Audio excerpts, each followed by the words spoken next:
आओ रईस, बैठो मेरे पास। पप्पो, मैं अबीरा की कोई भी हिमायत नहीं सुनना चाहता। उसने जो किया है गलत है, हम सबको मानना होगा। बेटा मैं तो खुद मानती हूँ कि उसने गलत किया, बल्कि मैं ही क्या, सारे घर वाले मानते हैं। गलत को गलत नहीं कहेंगे तो फिर क्या कहेंगे? तो फिर और किस मौजू पर बात करना चाहती हैं आप? किसी और मौजू पे नहीं,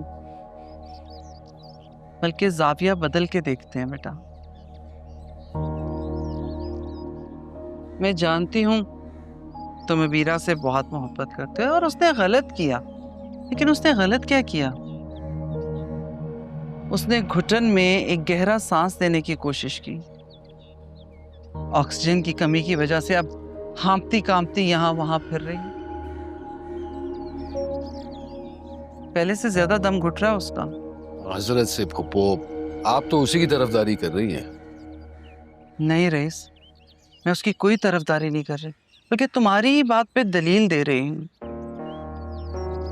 मैं जानती हूँ कि तुम अबीरा से बहुत मोहब्बत करते हो, बहन है तुम्हारी छोटी, इसीलिए तो अपना हक जताते हो। लेकिन तुम खुद मुझे बताओ, अगर तुम किसी परिंदे से बहुत सख्त मोहब्बत करते हो और उतनी ही सख्त गिरफ्त से उसे पकड़ो, तो क्या वो दम घुट के मर नहीं जाएगा? मुहावरों में ये सारी बातें सुनना बड़ा अच्छा लगता है, लेकिन हकीकत कुछ और है पप्पो। इसका तो यही मतलब हुआ ना कि आप कह रही हैं कि मैंने जो किया वो गलत था।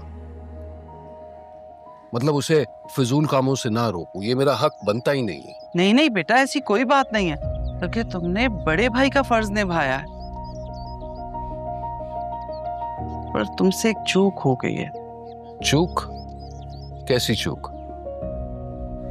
रईस, तुमने अपनी बात तो कह दी, लेकिन क्या तुमने अबीरा की बात सुनी?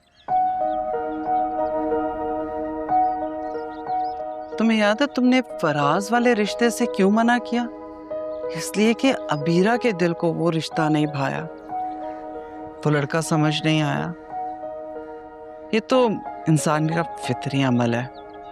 उसके दिल को कभी कोई अच्छा लग जाता है, कोई शख्स भा जाता है, जैसे कि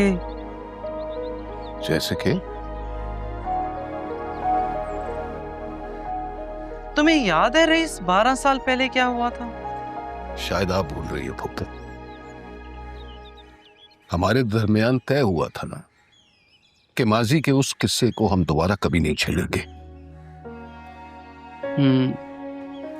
बिल्कुल तय हुआ था। इसीलिए उस किस्से को तय करके हमने दिल के किसी कोने में रख दिया था, मैंने भी और तुमने भी।